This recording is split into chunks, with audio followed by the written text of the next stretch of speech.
The soup. Yeah.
Oh, yeah.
The thinking mind is the movement of thought that includes in it a certain attitude towards oneself, towards the other, and contained in the thinking, contained in the relationship to what has happened or is happening or might happen in life. There is an inherent discomfort with the imagined character in that thinking thread.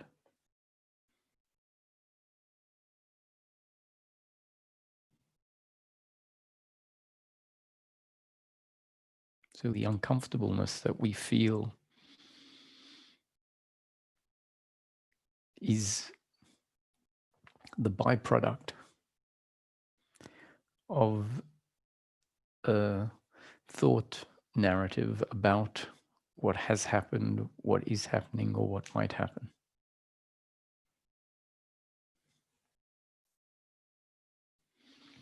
What we might not realize is that the idea of who I am is contained in that narrative. The idea of who the other is and how they are behaving relative to the idea of who I am is all contained within the thought. And that thought, if it is of the thinking mind, means a certain attitude to life, which means a certain idea of oneself, and an inherent uncomfortableness. And that is human suffering.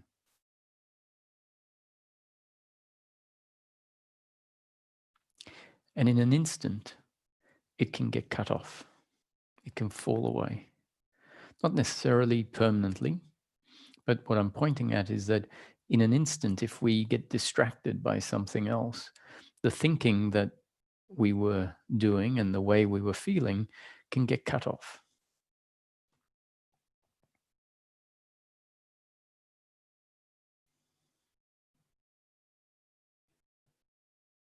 And if it gets cut off, the uncomfortableness with oneself, the uncomfortableness with the other, with life, falls away with the dissolving thought, with the thought that has fallen away. Um, if that activity or that task that distracted us finishes and we come back, we might remember, oh, I was suffering over that event that happened because of the way I'm relating to the other or to myself or to what the circumstance means about me. And so if we remember, it comes back, we pick up where we left off, and the suffering comes back in. The sense of self is inserted. It arises, re-arises.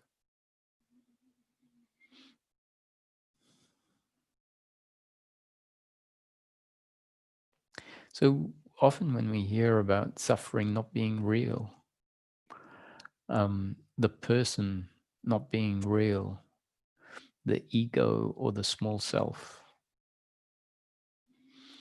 all of those pointers are pointing to the fact that the sense of self, what we believe we are, but really the uncomfortableness, which is the suffering, and as I pointed out, the person, when we use the word person in a very specific way, or the ego, if the word ego is used in a very specific way, both person and ego are not generally used this way in this teaching.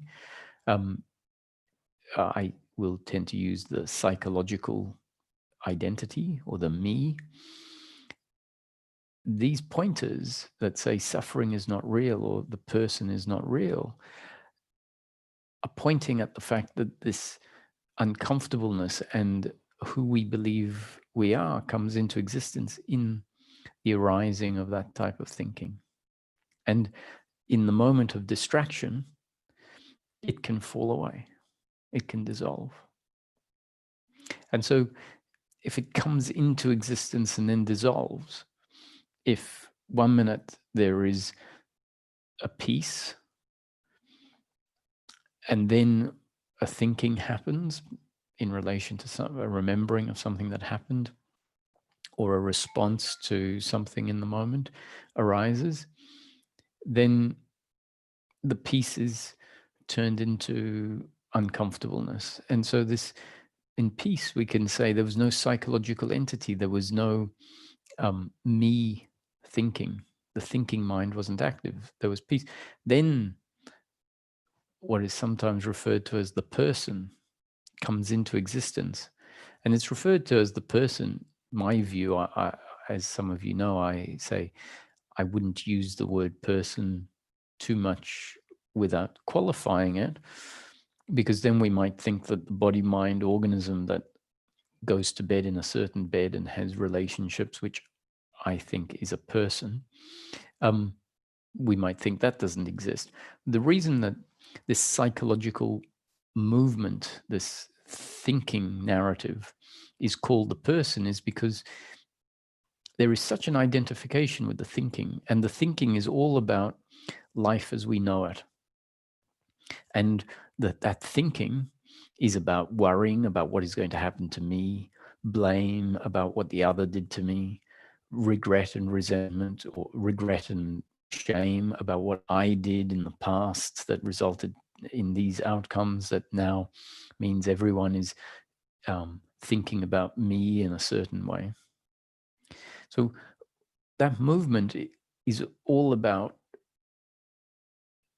personal things. It's the way the human being relates to life in a way where we're interested in gossip. We want to be right. We want to argue. We want to please. We want the other to do things for me. And so all of this attitude to life, this way of living life, is what we've come to know as who I am. When I wake up in the morning, suddenly this attitude, this set of thoughts about what I need to achieve today, why I need to achieve it, what it might deliver to me, how the others have to relate to me, a fear about, why the day isn't going to work out, what other people are thinking about me. All of this mental noise is what we've come to know ourselves as. And so if that's the state of affairs, then it can make sense for a teaching to say, just leave the person behind. Abide in your divinity, or abide in I am, abide in your impersonalness. So what it's encouraging is a drop out of that thinking. Give it a rest.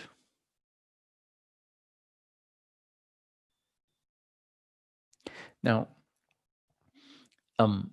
saying that to someone is quite pointless unless they've been primed and certain changes are taking place. Because when the identification with that attitude towards life is strong, there's no way that there's any scope to give it a rest.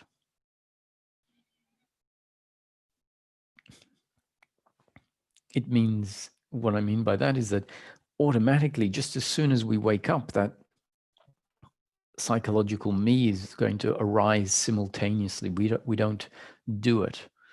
We don't create it. It exists as part of the structural makeup, and it comes into existence. And so if it is in, if the structure is in a way that forces this psychological me to be extremely strong, it doesn't matter if a teacher or a wisdom set of pointing says, give the personal a rest. It might sound interesting for a second, but as soon as life is happening. The me is forced to get dragged into circumstance in the way that psychological me's have to. If, however, the human has been exposed to teachings for some time, and in whichever ways they are doing it, they're making a difference, then that means the structure of this psychological identity might be changing. And there could be a time when the suggestion to just give the person a rest. You are not the person. Don't keep buying into your personhood. There can come a time when that seems to have an effect. It seems to invite us, and in fact, we accept the invitation of not getting drawn into that movement, that way of relating to life. Maybe it doesn't prevent it from happening altogether, but we might find that it starts off and it's recognized, and we say, stop. And we might see that our interest in getting into some gossip might arise, and then we realize, no, stop, don't, not important. And it gets cut off much quicker than it does before. The looking back at the past and feeling guilty about how you performed might start up, and then you say, stop.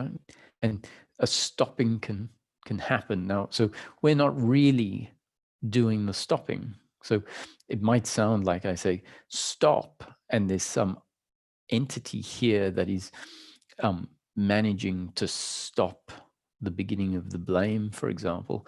Whereas what I'm suggesting is the structure has changed such that it's now functioning in a way that is different to how it did before. When the structure was there before, in a way that the me was forced to get dragged into an engagement, an attitude towards life that was heavily identified, heavily attached to outcomes, full of doership, gets dragged in and continues to function for extended periods of time.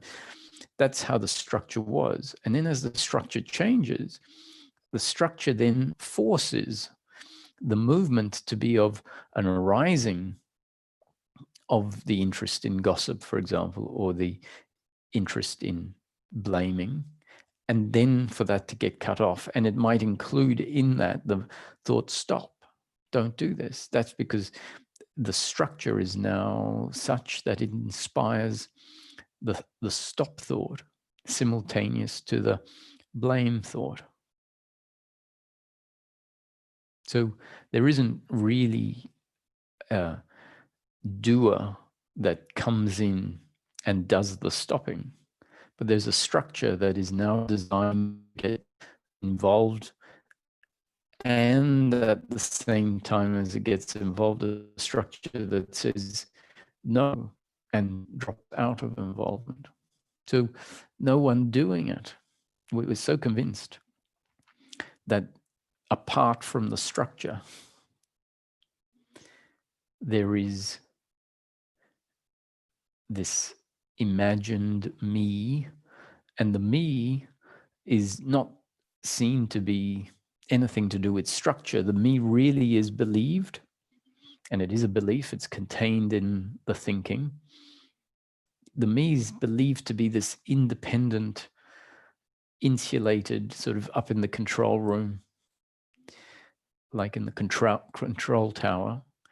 And this me believes it's in the control tower, saying, well, I, as this separate, independent, isolated controller, which simply doesn't exist, but the belief that it does exist is there. So it creates the sense that there is this me in the control tower, is independent of any structure. So we really need to ask ourselves in the contemplation, so where does this me come from, and what is it? Because as far as I can see, the only functioning that happens in life is a result of a system, a result of a structure, a result of an instrument. So thinking is an output of a very complex instrument, the brain.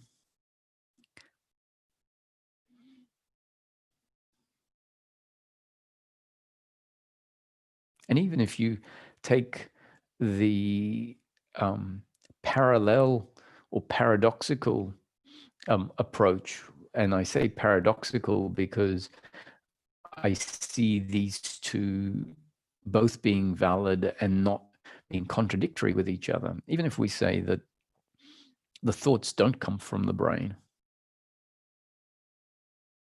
they come from nowhere, or out of consciousness, out of impersonal consciousness, not the human consciousness, but they just pop out of the experience where previously there was no thought, and then the thought arises, let's move my hand to the right.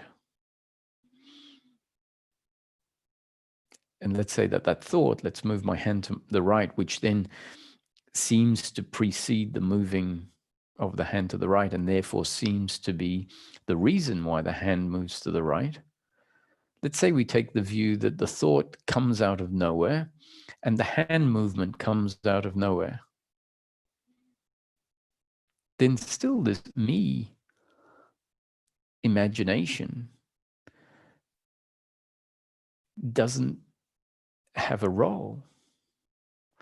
Because whichever way we look at it, that all of the movements are a result of the machinery or the instrument, and therefore where's this me that is independent from the instrument and the structure? Then we see, oh, actually, even the thought of a me is a result of the structure. And drop the idea that thinking comes from a brain, if you like, and thinking just pops out of nothing, and everything else is popping out of nothing, like spontaneous sort of quantum arisings and subsidings, and still no space for a me.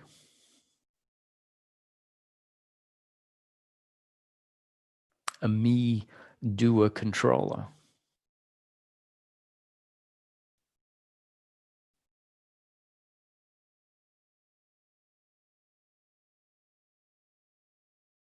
Now, the sense that I am Roger, and not only the sense, but even the thought that says, if someone says, so, who are you? And I say, I'm Roger. And they say, what have you done today? Oh, I went to the shops. That experience that I went to the shops, and then the thinking that says, I went to the shops, that's the human experience. There's nothing wrong with that, and it's not going to go anywhere. It's not going to change.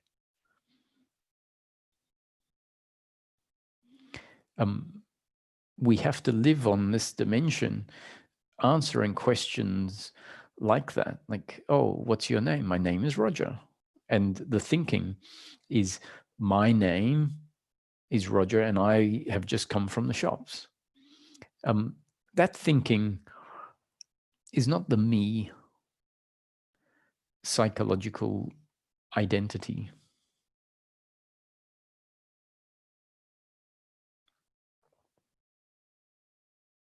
That is the output of the instrument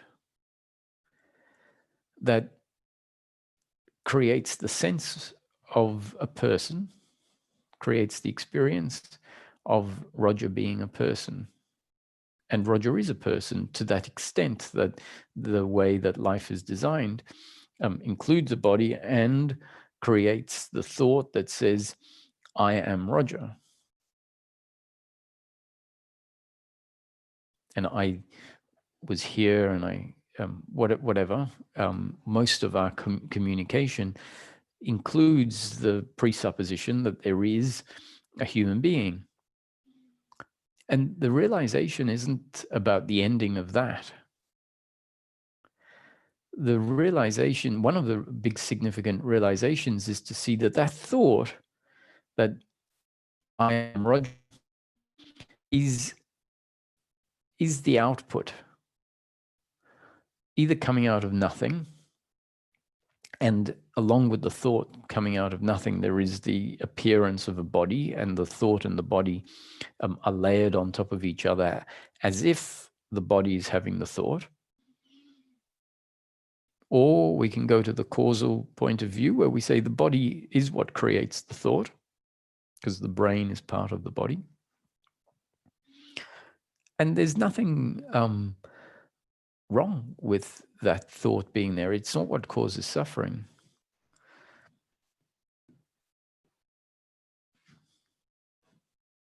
It's when our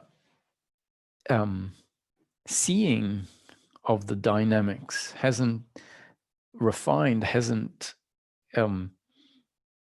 followed it closely, hasn't investigated, and the thought, the sense I am Roger, and the thought I am Roger, and all of that arises, and because it's not seen to be the output of an instrument, it then includes the belief intertwined in that thought, the belief that there is a Roger that is the controller of the thoughts. And that belief of Roger is not the belief that Roger is a programmed instrument. The belief of the doer is the idea of Roger as this separate, insulated controller that simply doesn't exist.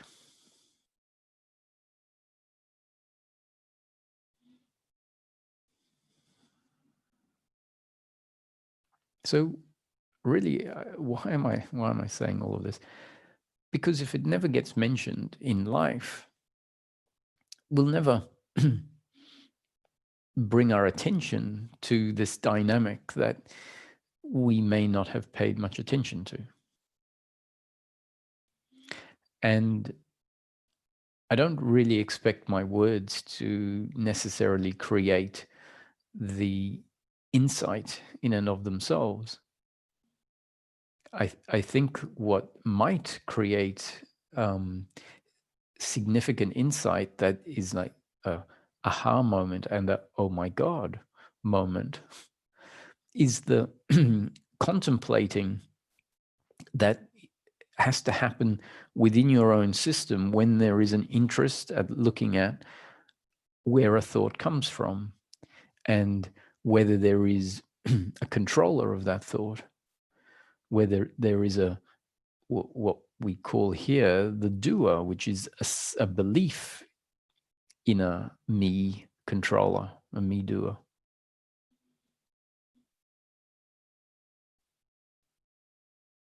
And as that's investigated, the self-inquiry, the inquiry, the investigation that happens for yourself, inspired by new conditioning, can go into very fine detail. You don't have to make the fine detail. Just start and see where it ends up. And how one seeing of the environment, seeing of the way thoughts arise and where they come from, leads to certain implications and conclusions.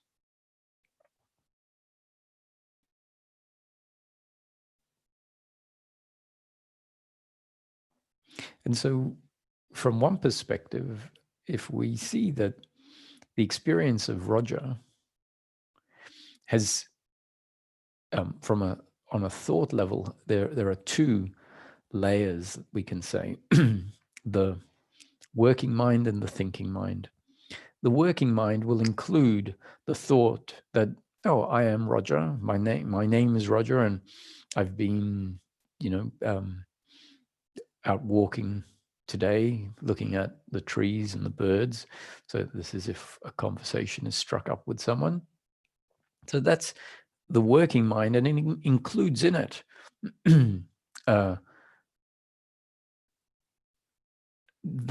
the reference to and the sense of a person. And then there is another layer, which is the thinking mind. And the thinking mind includes all of the guilt and the blame and the pride and the worry and the anxiety. So they're the two layers of the person. Now, let's say the thinking mind has subsided because the deeply ingrained conditioning of personal doership and attachment to outcome has been dissolved by life. So you're left with a human being. So if you take Buddha as an example of, an enlightened human being, the human being is still there, and I would say that the thinking of the working mind still happened in the same, more or less the same way, where all of the attachment and desires, all of the seeing the other as the doer and separate from life and blaming them and feeling regret for things he might have done in the past, all fallen away. But when someone asked him a question, there was a relationship of one person to another, and responding as if, and not as if, but from responding as one person to another. And so within the system, there is the sense that there is a person here in the experience. Now, if we look at what the person is,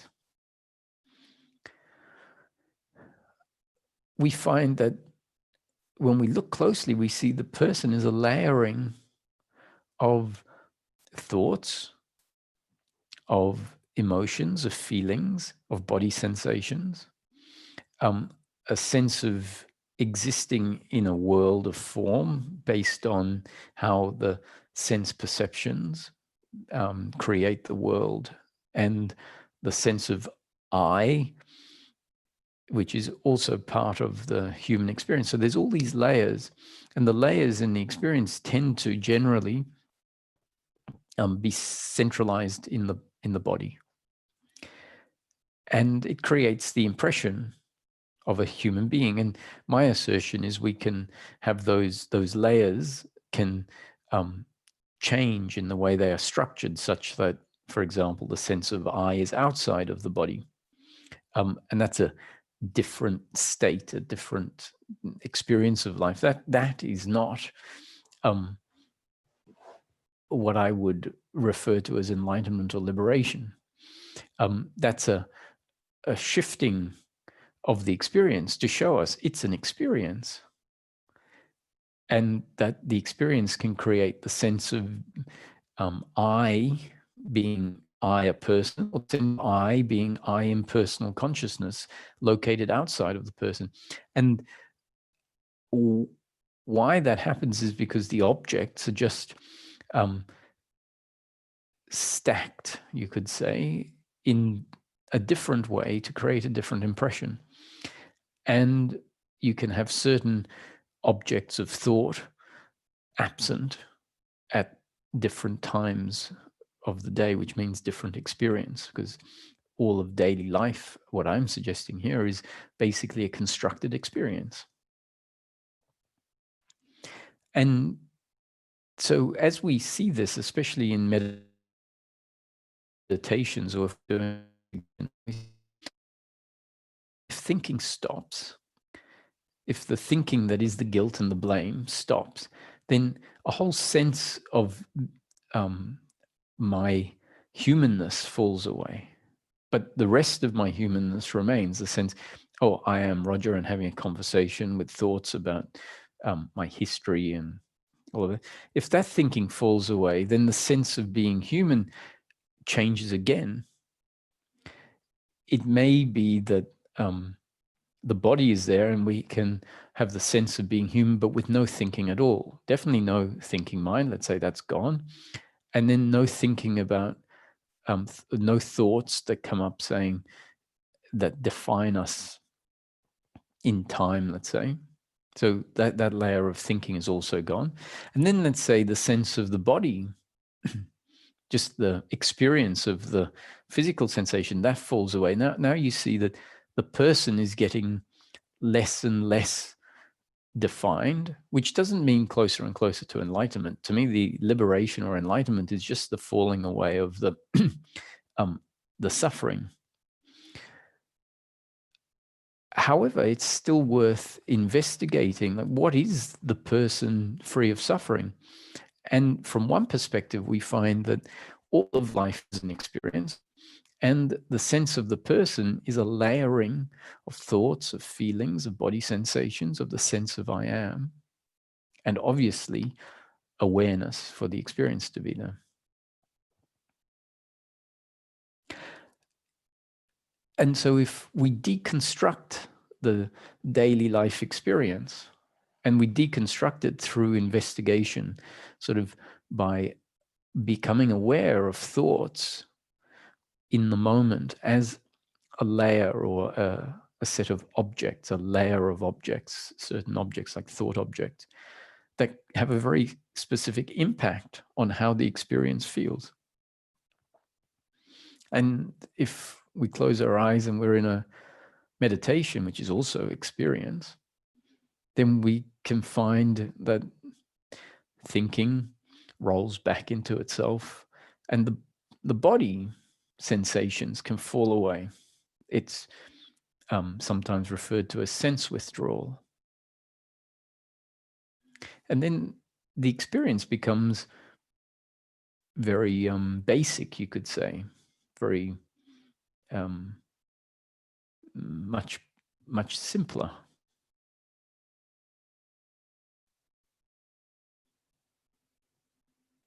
So from that point of view, we can see, oh, the person essentially exists in the experience. And I'm not talking about the person, which is the me psychological entity with suffering. Let's pretend that's dissolved. And whether it's there or not, it's the same. That's just another layer in the experience. Another layer of thought separate to the working mind. So we have two layers of thought, the thinking mind and the working mind. But even the body is a layer of sensation objects.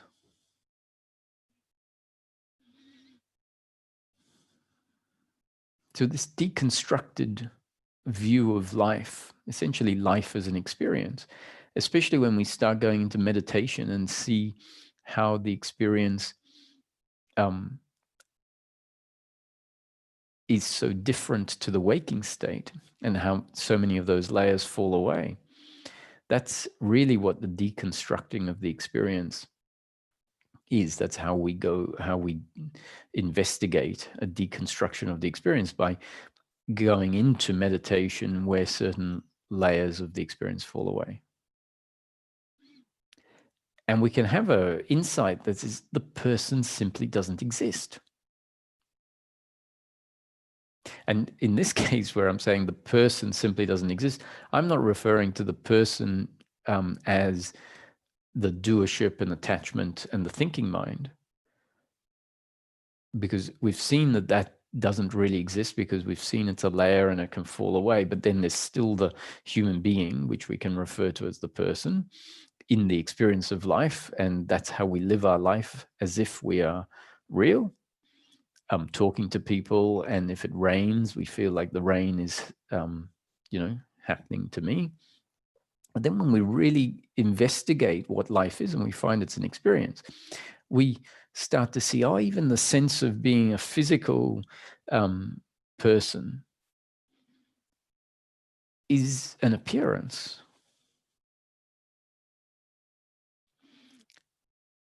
And let's sit in meditation and it will disappear. Layers will fall away. And because we only ever know the person as part and parcel of the daily living experience, then we can conclude, wow, the person doesn't exist. life doesn't really exist, because the tree, if it exists in the experience of life, is a visual object and a touch object in the experience. And we can understand how the experience is always changing, the content is always changing. And so the tree is there 1 minute and not there the next.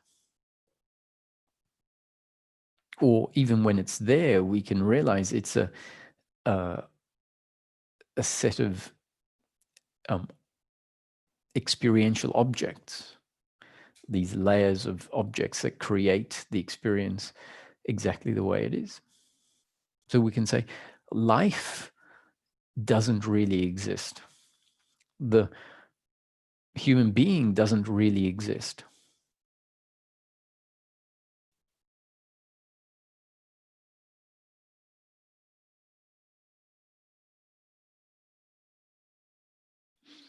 All there is experience. All there ever is experience. Or we could say, because the very nature of experience is consciousness or awareness, all there is consciousness. All there is awareness, that life, which is experience, is, you could interchange it, life is experience or life is consciousness. All there is experience, all there is consciousness. The human being is just a modulation in consciousness, meaning consciousness either vibrating at different frequency, or consciousness as an experience, meaning different visual, sight, sound, touch, taste, thought, emotion, objects layered to create the experience.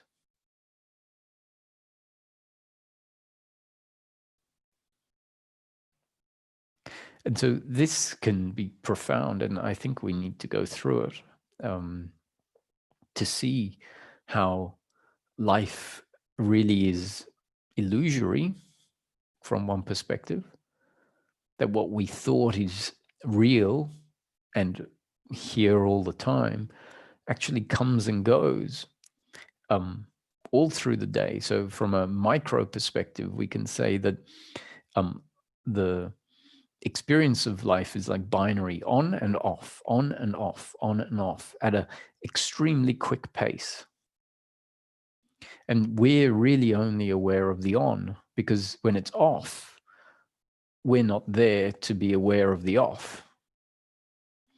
And so what happens is, if life is on, off, on, off, on, off, but with the off, we're not there, and with the on, we are here. And what I'm talking about is on a very micro level, meaning so quick that our perception, all that's left is the sense of life being a consistent, real, objective, objective reality in time.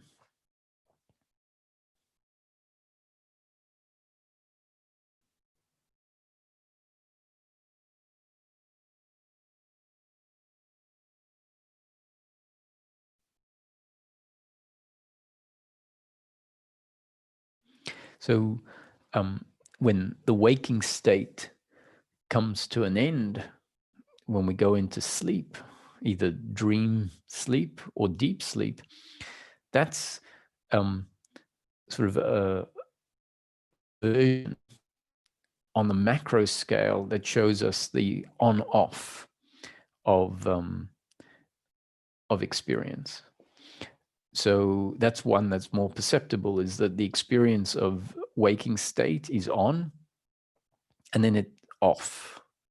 And then dream arises, which is dream on, and then dream is off, and a new dream comes, which is on. And then deep sleep comes, which is off.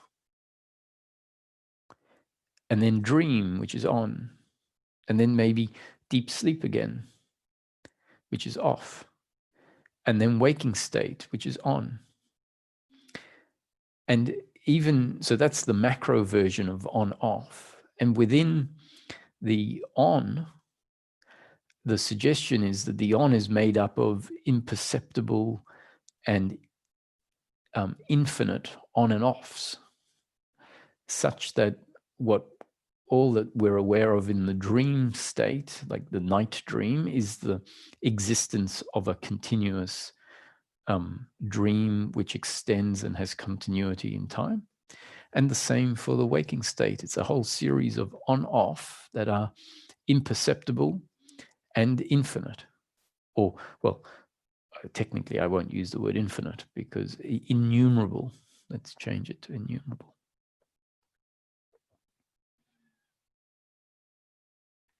And so it's from this perspective where someone wakes up to the nature of life as a spontaneous appearance, and that all of the objects are really contained in the experience. And so as we deconstruct the experience, which really means seeing the changeability of experience and seeing how when we start focusing on experience, we start to see how many objects are not there at certain times in the day. So hunger, for example, is an object of experience that's not there a lot of the time. And your sense of your arm is actually not in the experience a lot of the time during the day. If you're not using your arm and if you're not aware of your arm, it's actually absent. So if you have your arms resting quietly, lightly, and they're out of your frame of vision, and you're not thinking about your arms, you're focused on other things, you'll realize that the experience doesn't include much of that sensory object in it. So then the experience doesn't include the sense of arms. And so in meditation, it's an experience that doesn't include the sense of a lot of things that are there in the waking state. Because we tend not to do this investigation, we don't see the contrast of things being there and then not being there. And sleep at night, deep sleep, is the greatest contrast to the waking state. But we don't look at them as being part of a spectrum or part of a on and off. We just consider sleep to be different to the world.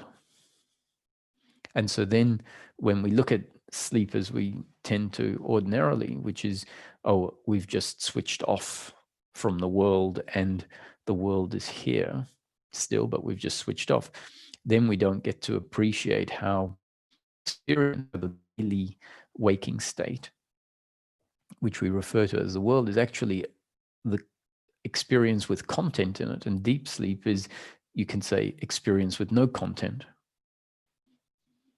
And then as we think about that more, we realize, oh, so experience with no content is experience in its off state.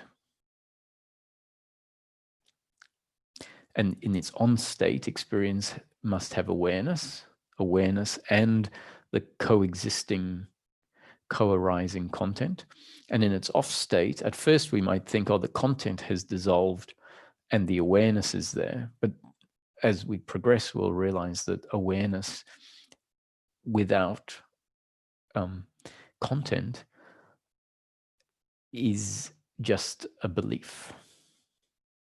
It's a concept that we assume to be a representation of what actually is.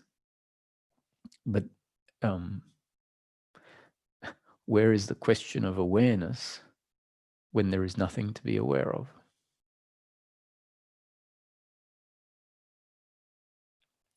And that's when our concept will say, oh, awareness is aware of itself, to try and keep that alive. And that's okay. But at some point, our thinking will click. It's like, of course, content and awareness are not two And if content falls away, awareness falls away. Not that that's the main point of this discussion. That's not so important, actually. So this realization, which can be part of an awakening experience, the realization that there is no person, because what I know myself as, even free from the psychological me, is just an appearance in experience that disappears or changes so radically, let's say in samadhi meditation or in deep sleep. So how can the person be absolutely real if we see that the person is essentially a construct of layers of different objects of experience? Now, sometimes the assumption is that is realization, to see that the person isn't real. And I think it's a significant realization to shake our understanding of life up. Because with that shaking of our understanding of life up, the doership and attachment, which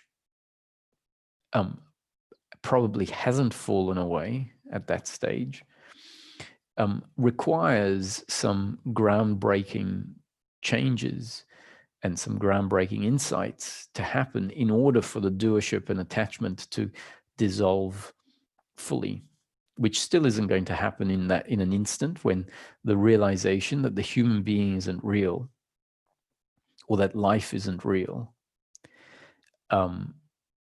that insight, that awakening, is still not necessarily going to dissolve the ingrained belief of doership and attachment to outcome. But it can be the basis on which that belief is really seen to not exist over an extended observation. And so it can fall away. So what is liberation? Is liberation seeing that the person and that life is not real? I would say no. I'd say that's an awakening and part of the foundation of moving towards liberation. So what is liberation according to Roger? Liberation would be the continuation of the experience of the person, such that we live as the person in a world of form, which is really the experience, with the belief of personal doership and attachment to outcome having dissolved, such that that person, which is an arising in the experience of life, doesn't include with it the thinking of the thinking mind. And that means life as this experience and the person as a part of the experience continue to arise. So the human being continues to arise as part of the experience, but not with the attitude towards life that was there when the deeply ingrained belief of doership and attachment to outcomes was in place. And that really means that, so the question, what will I have after enlightenment that I didn't have before? And Ramesh used to answer it, before enlightenment, there is an ego or a person or a human being. Now, ego, person, human being is not referring to the problem. It's referring to the ego, human, or person that will continue after enlightenment. So before, there was the human being, word, it's the most neutral, the human being, but with the deeply ingrained belief of personal doership and attachment to outcome. And after enlightenment, there is a human being, but without the deeply ingrained belief of personal doership and attachment to outcome. And I suggested that that dissolving of the belief of personal doership and attachment to outcome may be aided and may need a realization that life is an experience and that the person is fundamentally not absolutely real in the sense of the word real, which is unchanging and consistent. And yet it doesn't mean the end of that unreal experience. And so from one perspective, we say life is not real, and it's not real because it's experience. And experience is always changing. However, the experience is an experience of life, and an experience of life on one level that in such a way that it feels real and it has to be lived as if it's real. So the after liberation human being continues to live their life as a human being, as if they are real, as if life is real, with the deep down knowing that life is an appearance, life is a creation, life is a happening, and that they are moving in that experience, in that creation, in each moment exactly as they are destined to move, not their doing, not their creation. They are part of the creation, part of the experience. And yet, that creation, that experience, has created a sense of being that has a physical aspect in a world of physicality. What has also opened up is the appreciation of the non-physical aspect of the human being, the consciousness. The consciousness, the awareness is fundamental to experience. Can't have experience without awareness, without consciousness.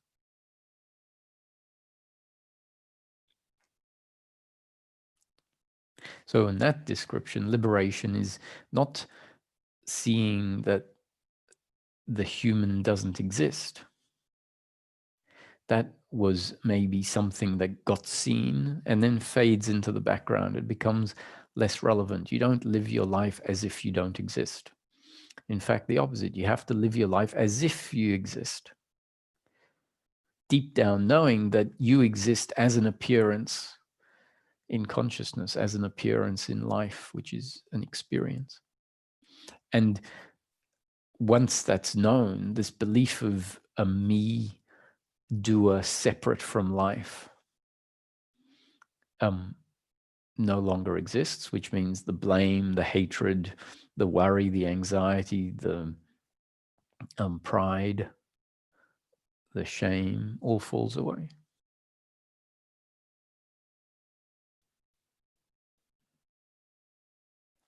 And what's also opened up is our connection to source, which means a connection to the consciousness aspect of the human being.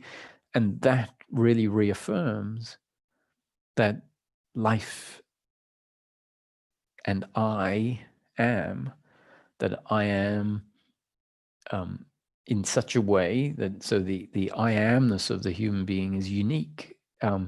It is what it is, and what it happens to be is something that feels content and at peace, just being, which means it doesn't need to get anywhere and it doesn't need life to be different. And all of that presents itself in very subtle ways as essentially the absence of the suffering. The suffering is the thing that contaminates the present moment such that it feels uncomfortable and such that the human being feels like they need things to be different and are heading into the future. And as that falls away, this simplicity that is so ordinary and effortless, which is why it's referred to this state of being, this state of being at peace, this state of presence, is so effortless. It's why it's considered or referred to as our true nature. Because our not true nature, which is this identity of being separate from life, needing to get into the future in order to find salvation and contentment out there one day, has dissolved.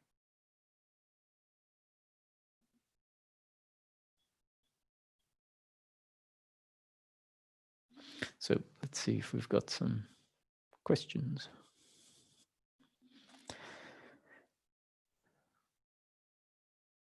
Hey, Holger.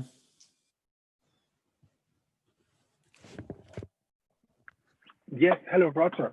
I just quickly raised my hand because nobody else put up a hand.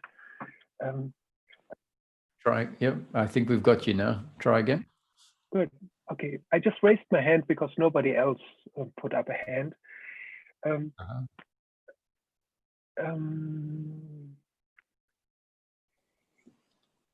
Yeah.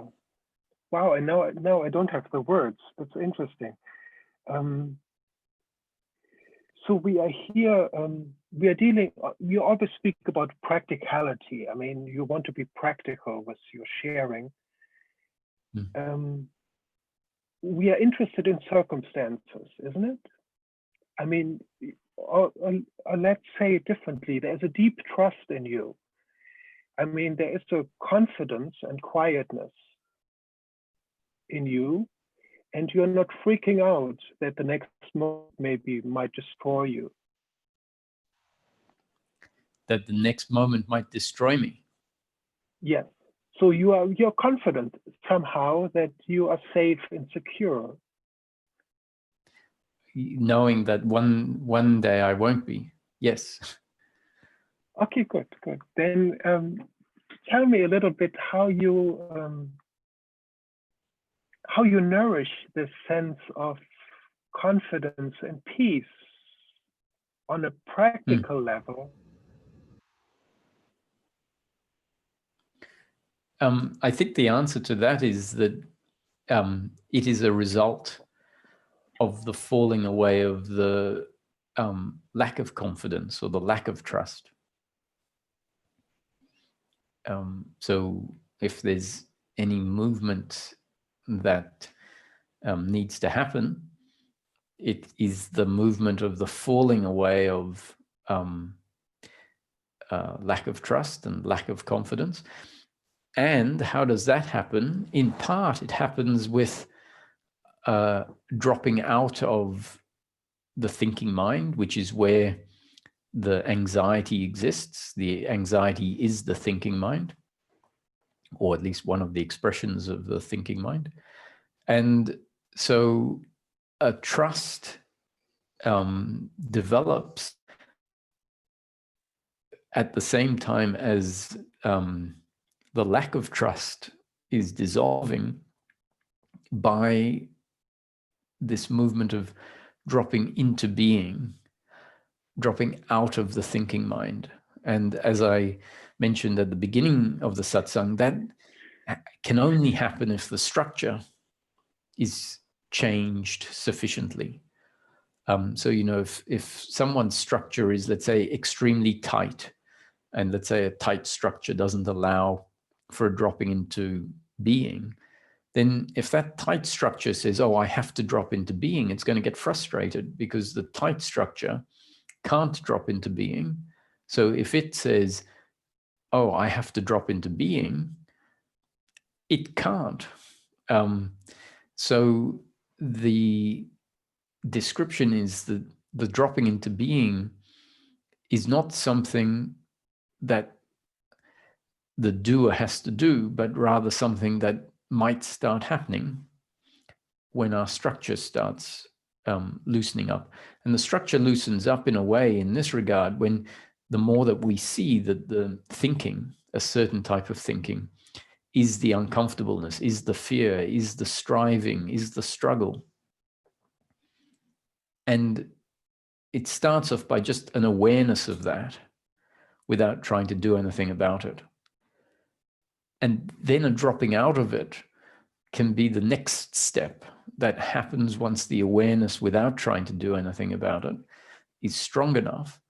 Then we might find ourselves stopping, which is not the movement of the doer, but the next step after the becoming aware of the incessant different forms of the thinking mind. Beautiful. Thank you so much, Roger. Pleasure, Holger.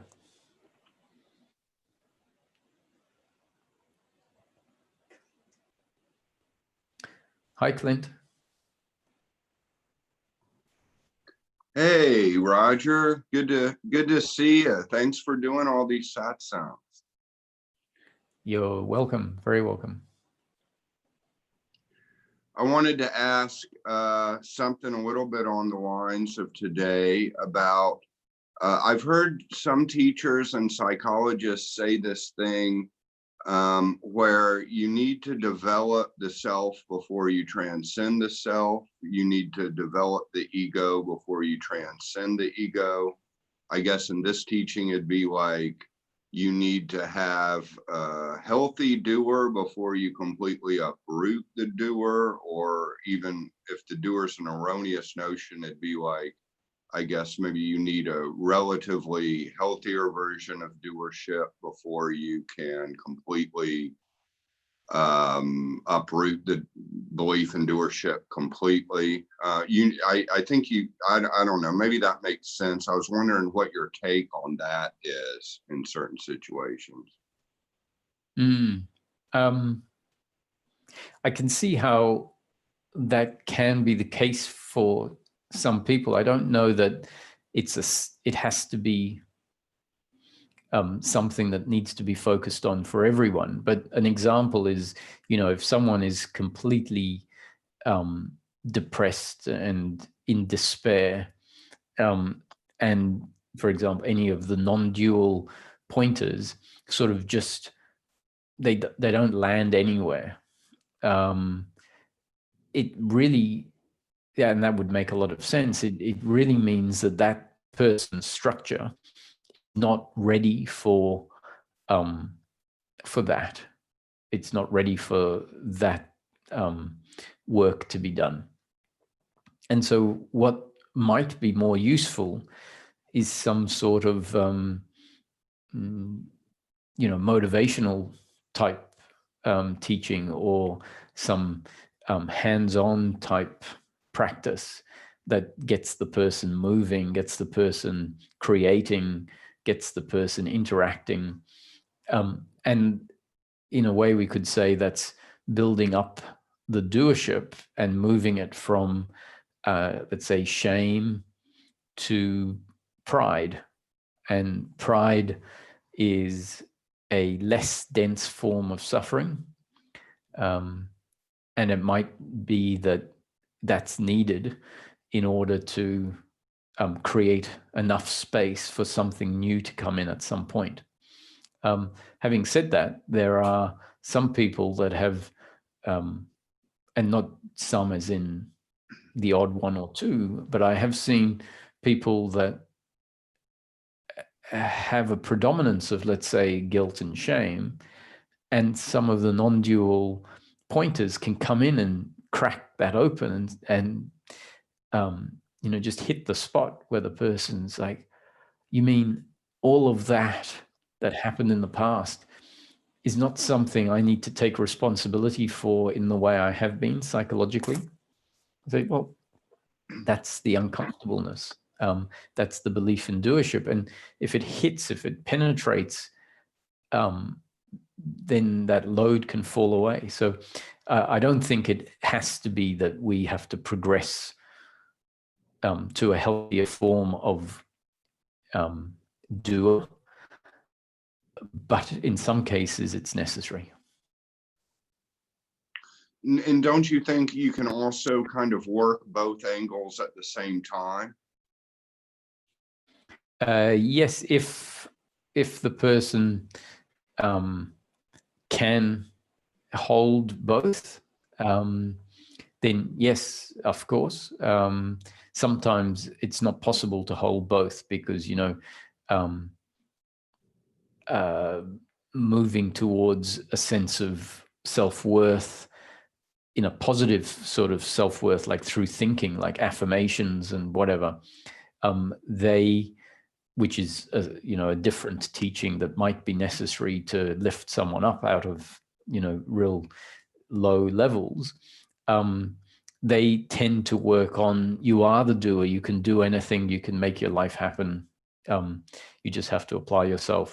So it may not be possible for their way of thinking to hold what seem like contradictories, but if someone can, then yes, for sure. Two things: you can see the non-doership and also be moving away from shame into into well, pride maybe.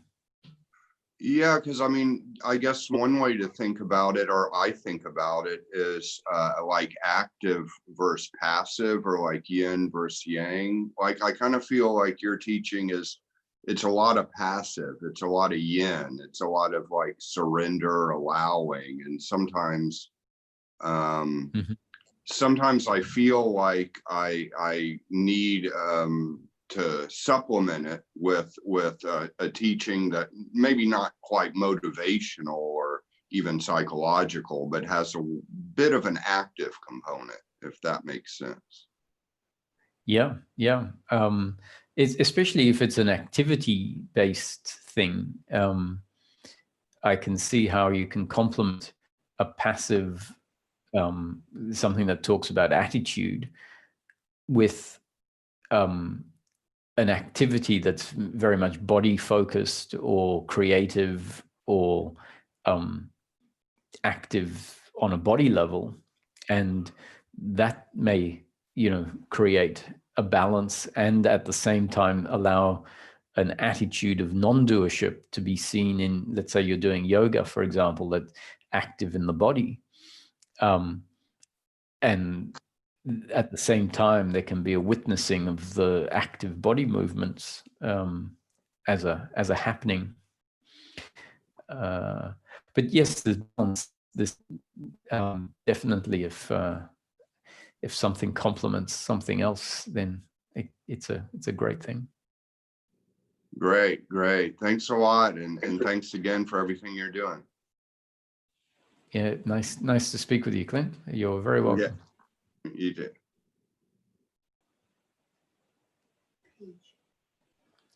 Hi, Paige. Hello, hello. I am deeply grateful for the happening that you are making happen, but it's not you. Thank you. I definitely understand and experientially feel a sense of non-doership, but where I get caught is if I'm not the doer, and I don't believe I am most of the time, is there a doer at all? Like there seems to be life happening. Is there a benevolent source? If I'm not doing, is somebody or something, or, you know, the universe doing? And if I rest in being and take my death grip off the steering wheel, am I safe? Like I've had fear come up that if I don't keep control, that it could go off the rails and a lot of suffering could happen. So I guess it's a question of, is there benevolence? Can I trust in the greater one source? I would say no, if you were attributing certain characteristics to the one source. So there are certain, let's say, if we think life is looking after me, I think that could be a little bit naive. And yet there is a capacity to trust, because the death grip, letting go of the doership and attachment, is a dropping away of an attitude. And so often a question that arises is, if my attitude of attachment to outcomes falls away, what will motivate me to move, you know, forward in life? Or let's take the word forward out, but what would motivate me to move or do anything during the day? And it's a good question. And the answer is a simple one and a good one, and it hopefully points out a very important factor, is that the falling away of attachment to outcome doesn't mean that the biological intelligence, the working mind and the preferences of the body fall away. So with the body will have its biological preferences, which means it's always going to move towards pleasure and away from pain. And it can do that without attachment to pleasure or pain. So attachment to pleasure or pain is really an attitude that insists on it, on the body's preference being delivered and the body's non-preference being absent. So that's what the attitude is doing. So it's an attachment to outcomes, whereas the biological intelligence will move towards pleasure, knowing it may or may not get what it is moving towards, what it would prefer. And yet it still will move that way. So when our attachment to outcome basically means if I lose a finger, it's going to be pain in that moment and then inconvenience for the rest of my life. I won't be able to open things in the same fashion. And yet attachment to outcome says, I am, even if that were to happen, life would go on, I exist. And so I can imagine myself with that situation and feeling complete. That means there's no attachment to that pleasure. That doesn't mean that I would allow someone just for the sake of it, as for me to prove that I have no attachment to outcome. It doesn't mean I'd like them to cut my finger off. So biologically, I prefer that, and I'm going to do everything I can to protect it in the moment.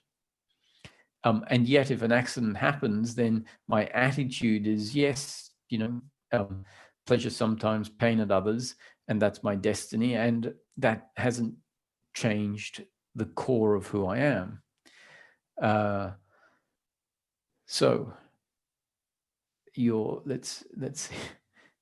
So if this attitude of doership and attachment falls away, you can trust in the biological intelligence of the body, and you can trust that will keep things in order as much as we have some control, meaning the biological intelligence control. And clearly we know that life can deliver things beyond the capacity of the biological intelligence to do anything about it. But that definitely isn't going to be overcome by the attachment to outcome. In fact, the attachment to outcome is never going to add any value. It doesn't, it just adds suffering. And so when we've got this attachment to outcomes, what's really keeping us on track and on the rails is the biological intelligence, which is going to remain when our attitude of relaxing kicks in.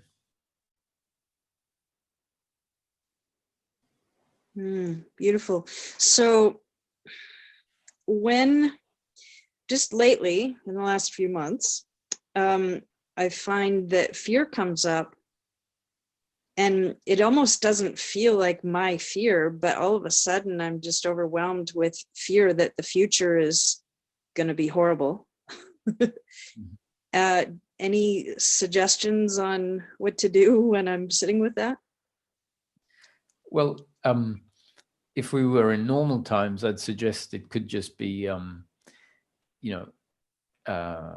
suppressed fear, which is, the doership and the attachment to outcome is inherently fearful about life because it says, I need life to look a certain way. And deep down, it knows life is not going to listen to how, you need it to be.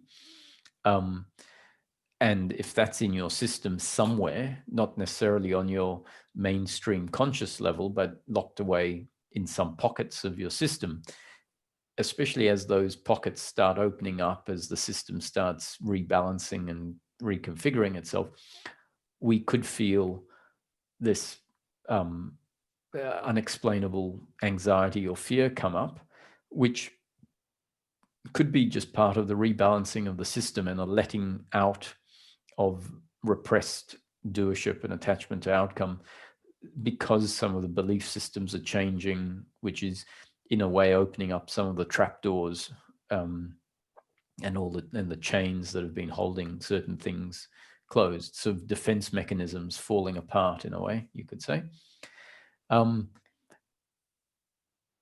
In current times, when there's so much hysteria out there because circumstances are sort of a bit more pronounced than they normally are, it makes sense that a lot of people's doership and attachment is being triggered, and that creates fear, creates anxiety. And it's very easy for us to spiral into a belief about, you could hear something that says, I read something the other day that it's not actually 2012 that was meant to be the end of the world, but it's next week or something like that. Is that if you look at the such and such calendar, which is 9 days or 11 days shorter or longer than what they did the calculations on, then that would actually equate to next week. And then we've got all this other stuff going on, and we might read this statement that says, oh, next week is meant to be the end of the world. And it can trigger us in a way where we believe that that's the case because we've read it. And there's all sorts of conspiracy theories out there and fear-mongering and what have you, sensationalism. And so in the current times, we're prone to be bombarded in a way with inputs that can trigger this fear.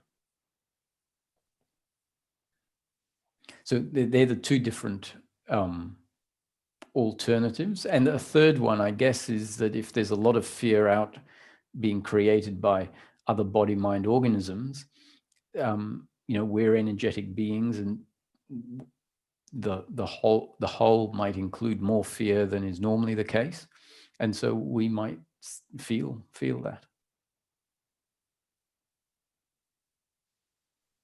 And so your suggestion is just to feel it?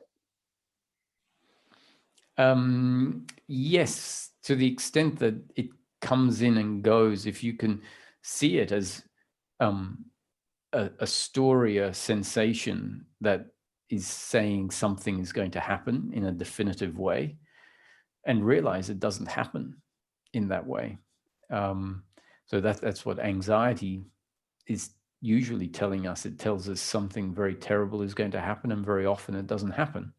So to the extent we can start to see this fear as a wave of energy that has a certain intensity to it, a certain believability and truth. It feels like truth, and yet we see that it fades away, and the outcomes that we're fearful of don't actually turn out. Then we can become more and more familiar with it as a visitor, energetic wave, and maybe know ourselves as that which is aware of it, and it loses a lot of its impact when we find that we're not dragged in and completely identified with it, which means lost in it. So to the extent we see it's an energy, then we can, as soon as we know it as an energy, essentially a part of the human being is outside of it and witnessing it. Beautiful. Okay, thank you so much. You're welcome.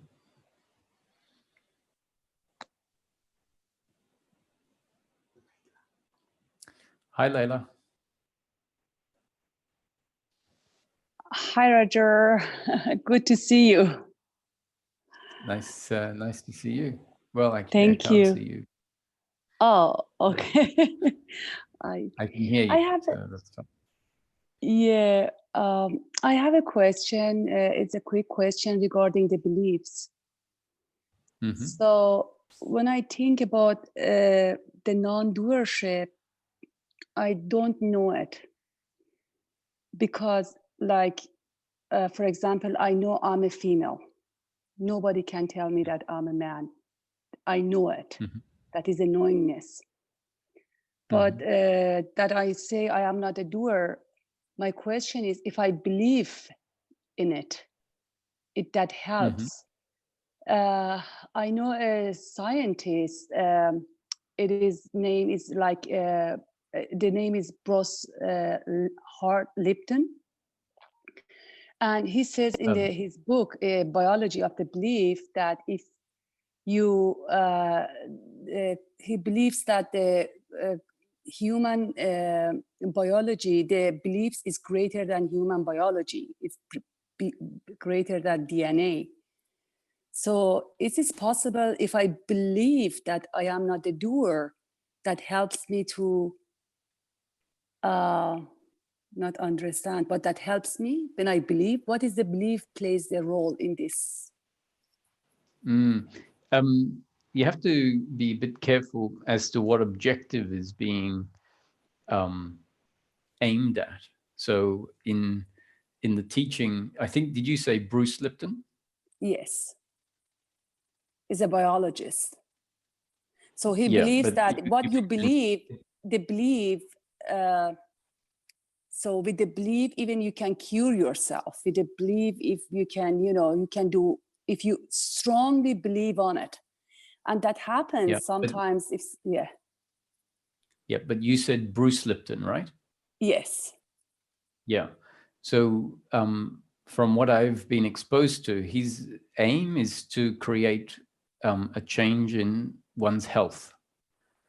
And so in regard to changing one's health, it may be that belief, just like the studies we see in placebo studies and other related topics, that to believe something can have a biological effect on the body. When it comes to peace of mind, believing is not it's not the methodology. So if we can find that, if someone has done research to show that if someone believes they are better, that they get better, then we can say in that area, the correlation between belief and change in one's health is linked. When it comes to peace of mind, having a belief is not helpful. It might be a stepping stone, but ultimately the next step after having a belief in non-doership is to see that that is a new belief, and to drop it. So if you don't know you're not the doer, drop the belief if you're not the doer, because that's more freedom for you to say, actually, I don't know that I'm not the doer. That means you're seeing a belief, and I suggest that suffering comes from holding beliefs that are linked to doership and attachment to outcome. And so if you're believing you're not the doer, recognize it's a belief and let it go. That I have nothing to hold to, nothing, then it is okay. Yeah. There's no reason to have to believe you're not the doer. The description, the rationale, the logic that can allow us to conclude, not as a belief, but as a rational realization, a deep, insightful realization. So all the rationales, all the explanations why we are not the doer are put forward. And all of those explanations are pointing at dynamics that are right here. It's like, look at your leg. Now, when you look at your leg, you don't have to believe you have a leg. You, as you say, you have the experience of it. Mm-hmm. So if you can follow all of the pointers that explain why we're not the doer, you won't have a belief you're not the doer, you'll know it. Yes. Yes. But when it comes to everyday life, and it's hard for me to not believe that I'm not the doer. And always I think I have to do something. That is me is responsible to take the kids to school. It is me. I have to do something that is very strong. You know, that is me, that I have to control that my kids are in certain time at home. Who's And me? who is the me? Hmm. Layla? Who takes the kids to school? Me. I. And who's that?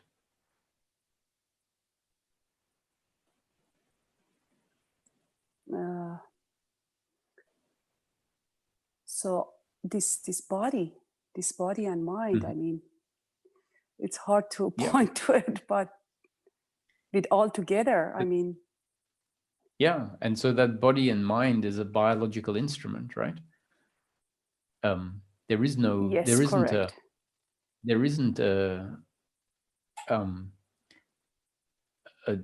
other than the instrument that is designed to function. So the taking kids to school happens. The belief in personal doership is the idea that there is a me outside, a me doer, a me controller that is independent to the instrument. So the doership simply doesn't understand the mechanism by which taking kids to school happens. So it inserts itself into the activity, into the functioning, and says, oh, I did that. Whereas if we delete the one that says, I did that, the taking kids to school would happen anyway. So but if I don't take the kids to, but if I don't take the kids to school, no, I'm not telling you not to take the kids to school. I just, I'm meaning that the guilt arises. For example, it's just an example. I don't take the kids to school. So this guilt and, or but that, you're missing, you're thinking non-doership means not taking your kids to school. What non-doership means is there is no one taking your kids to school, but the kids are getting taken to school. So there is a biological instrument taking the kids to school. The kids are a biological instrument as well. And the mother is a biological instrument, but there is no doer there.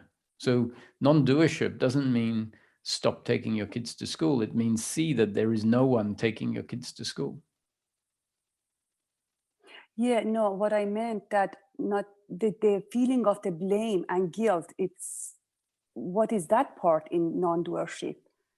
For example, if I wouldn't take my kids to school, or I wouldn't, for example, make food, or just as an example, this guilt and blame and shame, is a biological too? Biological? No, that's the belief that there is a me that should be doing that. And so then the guilt happens. But you see, the question is, you don't choose whether you take them to school or you don't take them to school. That's destiny unfolding. That's the biological instrument functioning. The doership, the belief in doership, is the non-recognition that there is no me. There is no doer. There is no one taking the kids to school. That would be the greatest thing in my life, and there wasn't no me, and I really know it. That would be the best thing happening in my life, because this me is always troubles me. This belief in me, it's always a big problem. When there is a recognition that there is no me, your life will continue to be that you'll still the kids will still get taken to school by the mother. So there never has been a me. Even when you think there's a me, there never has been a me.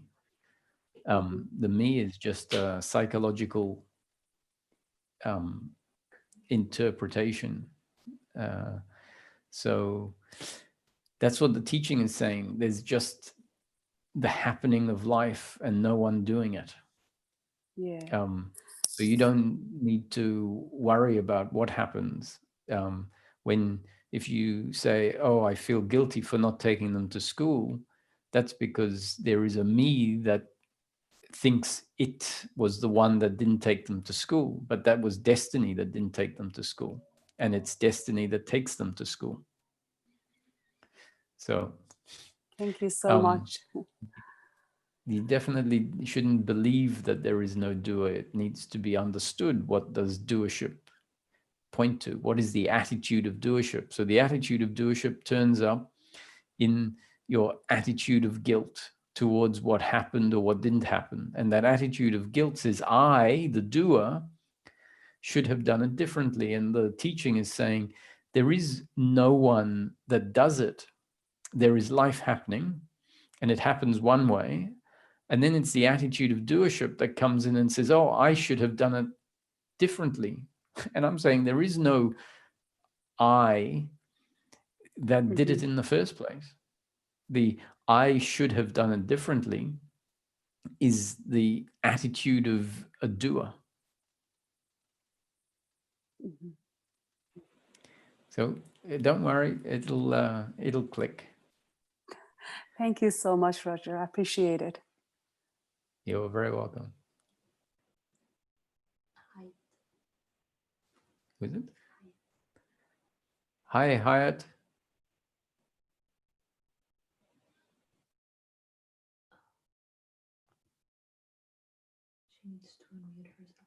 You need to unmute yourself, I think. Okay. Is it okay now? Can you hear me now? Can you hear me now? Okay.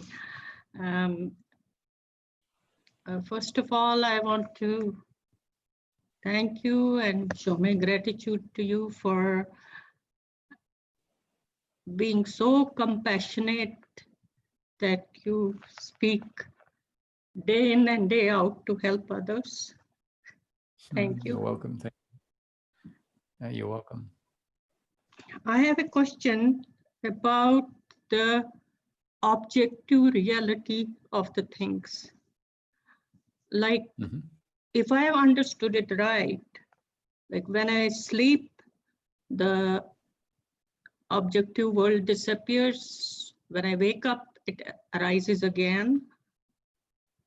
And but I know it has been there when I'm sleeping also. Because if I'm told that is an illusion,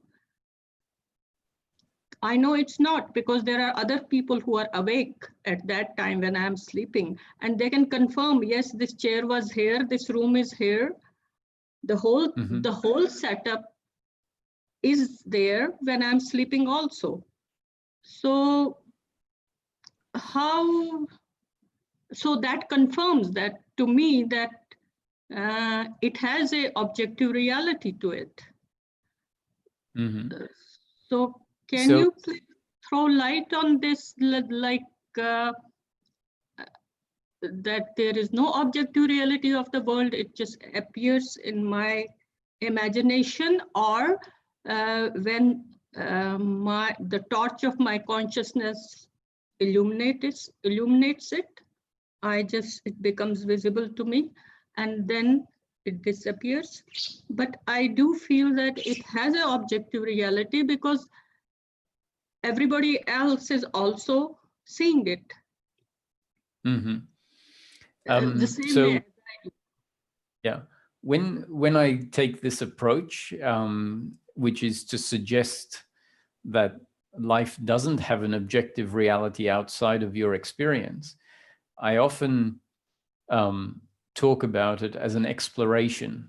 And while we're doing the exploration, let's look at it from this angle, whereas it's not necessarily an absolute truth. So I wouldn't say that because we can't confirm that it doesn't, because we can't confirm that it does exist as an objective reality, and I'll tell you why your assumptions of proof are not necessarily as much as a proof as you might hold them as. So I'll address that. But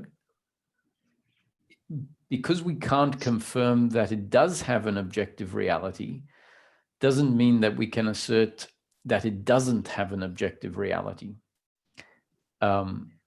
However, we do need to explore life as if it doesn't have an objective reality, just for a time being, or just for a while doing that particular exploration.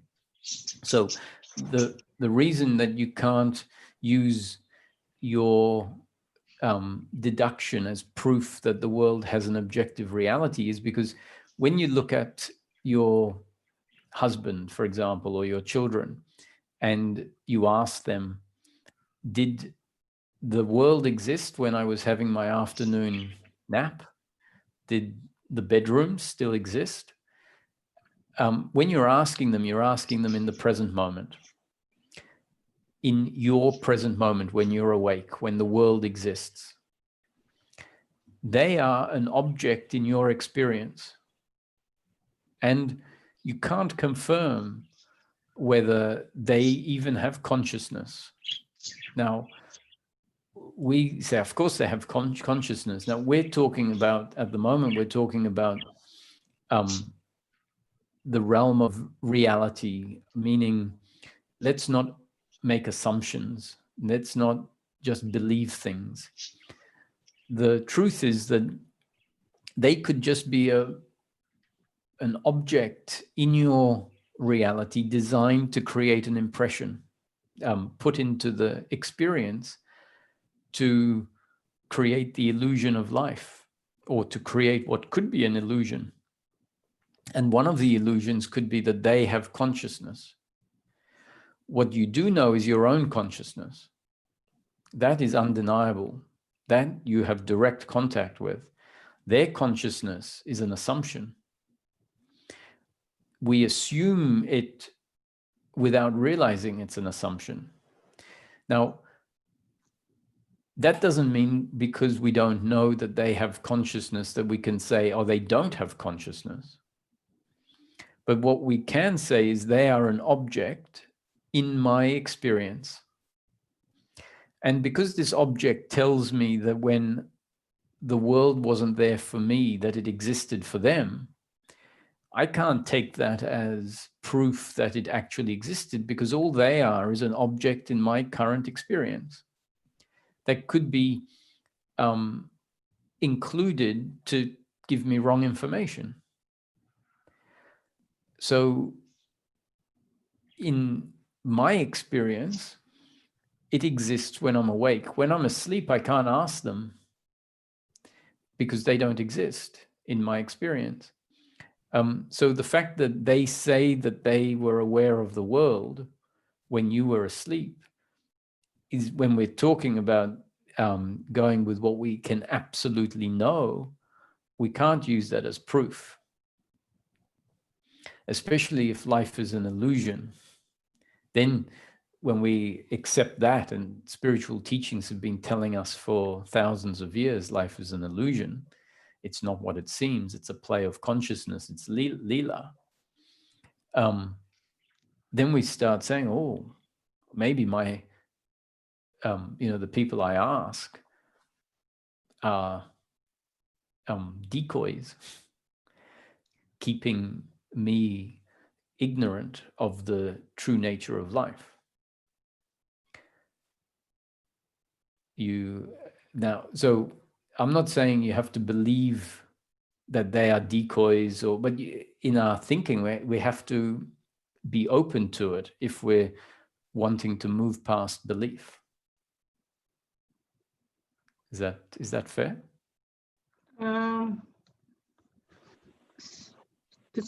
From one angle, yes, but it kind of gives me a feeling that this whole Leela is made to delude me, to delude this, to delude this thing, whatever it is.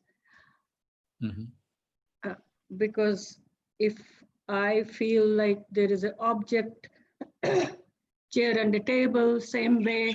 Let's say my child is also an object. And so it kind of makes me feel as if it's just I who exists, and everything else around me, living or non-living beings, is a play which is there to delude me. So I'm not saying go from one extreme to the extreme, but hold that as a possibility. Not as don't. It's not about picking one or the other. What about if it's either or neither or both? Just being open to it. Then, because we're just doing an exploration. So now if you explore the world on the basis that they are just an object, just for the purpose of the exploration. And I would suggest that the body, your body, is also an object. Yes.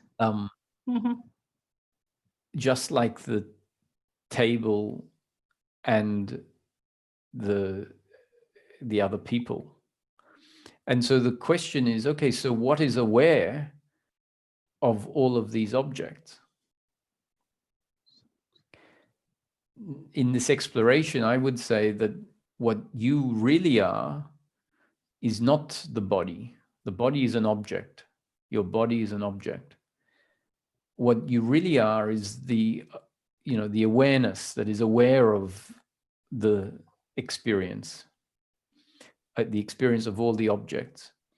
And that which you are is not aware of the experience through the eyes of the body, is not aware of the experience through the ears of the body. That is part of the illusion, how the experience is created to create the sense that you are the body. And so that is how it appears, right? Ordinarily, it appears that I'm aware of the other object through the eyes. Just to make it clear for everyone else listening, this is a specific exploration that is a different approach in a way. It's related, but different to what I normally say. So there has to be some flexibility in what we're talking about and being able to move from one platform to the next. So in this particular exploration, we're saying life is not as it seems. Often it creates the impression that the world is seen by the eyes and by the ears. And the exploration we're doing now is is part of the lila shifting, such that we can come to know ourselves more truly. And the hints are that what you are is not the body. The body is just another object, like the other people and the chairs and the cars. You are that which is aware of the experience, and awareness of the experience is not happening through the eyes or the ears. Awareness is aware, and it requires no thinking.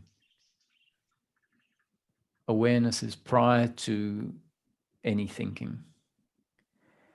And the whole experience arises inside what you are. You are much bigger than the body. You are that in which the whole experience arises.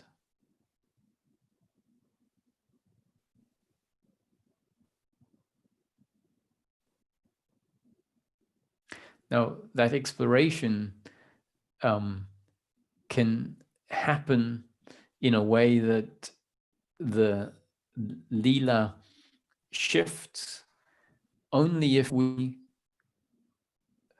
if something breaks our beliefs, where we open up to maybe it's not the way it's always presented. Maybe that's the ignorance or the misunderstanding or the illusory nature, how it's always presented.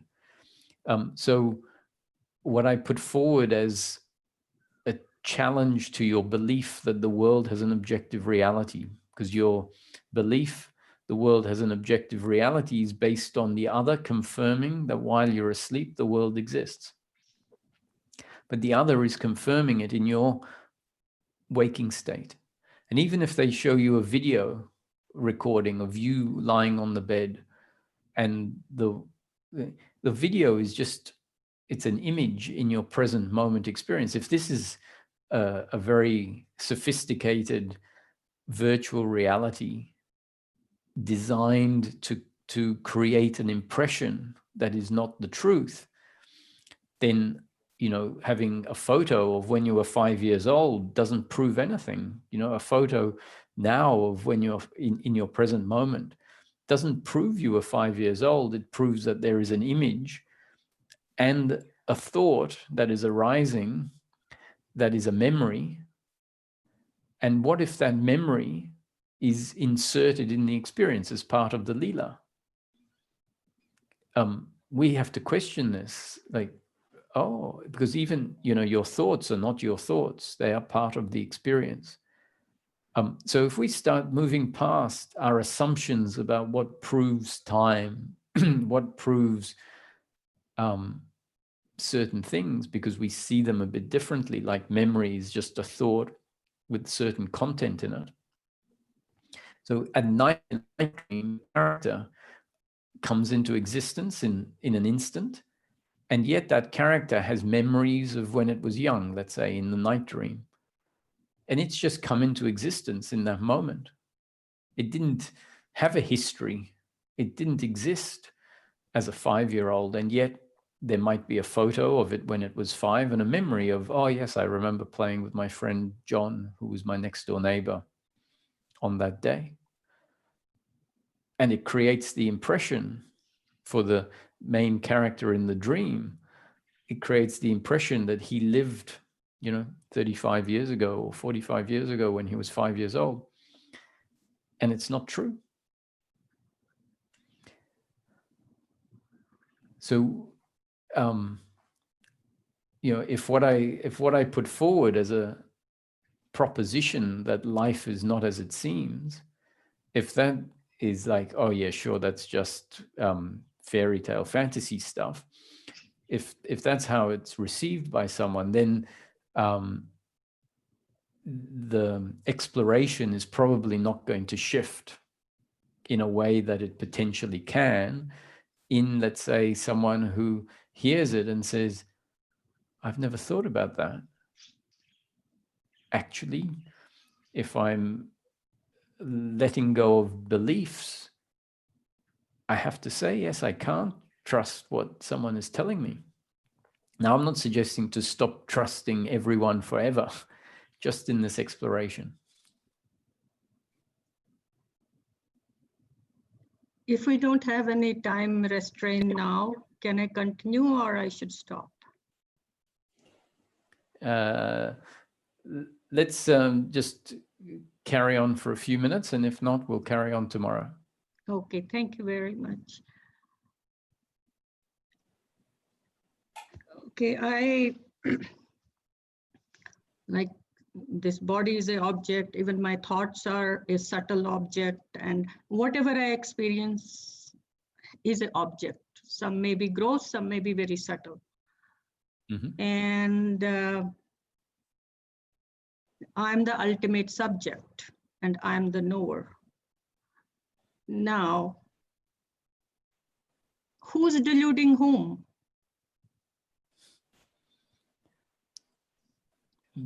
Well, from that perspective of knowing yourself as the knower, it's clear that there is no one.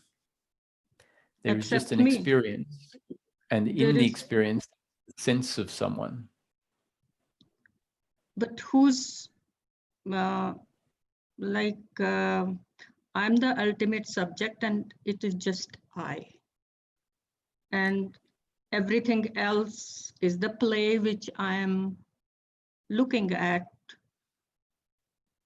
But this play seems to be manipulated in such a way so that my delusion continues. Now, who's trying to delude who? So there is, this is the point, is there is no one deluding anybody.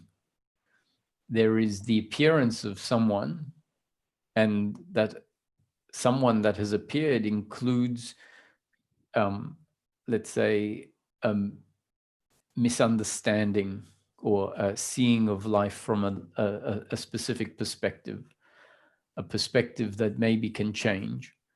And so there doesn't have to be someone deluding someone. There can be just the story of deception. But even deluding and deception sounds like it is sinister and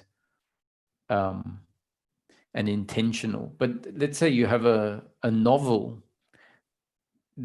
that is written, and there are two characters in the novel, and one deceives the other in the novel.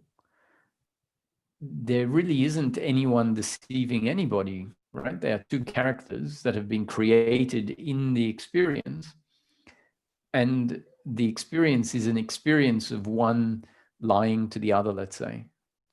But who is lying to whom? When we see it from outside, we see there are two characters that are not separate from the story.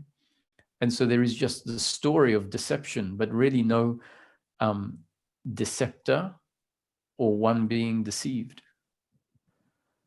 So we could say there is just deception happening in and as part of the story, and it appears like there is a deceiver and one deceived.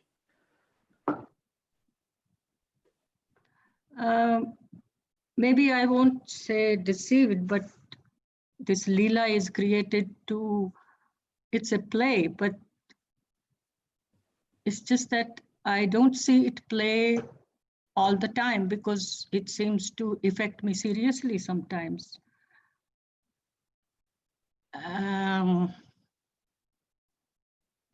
Anyway, right now I think maybe some other time I'll get in touch and proceed further. Nothing else is coming to me right now, but thank you very much. Thank you so much. After a long try, I got hold of you. I was having some technical problems, but I succeeded today. Thank you. So if this exploration makes you feel frustrated or uncomfortable, don't get lost in it, because what I'm putting forward here, I wouldn't say is an absolute truth. You know, if we take it as an absolute truth and say that life is doing this to me and making me feel lost, and we, in that relationship to it, there are some psychological aspects to it. It can become very, it can make life seem very dark.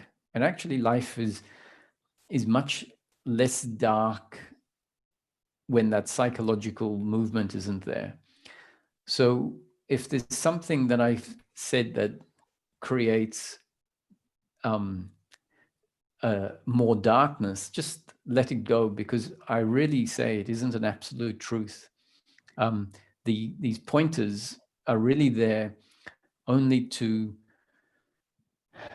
maybe create openness that creates more freedom, you know, more peace, because that is what's available for us. This story of life is a story that is moving us towards more freedom.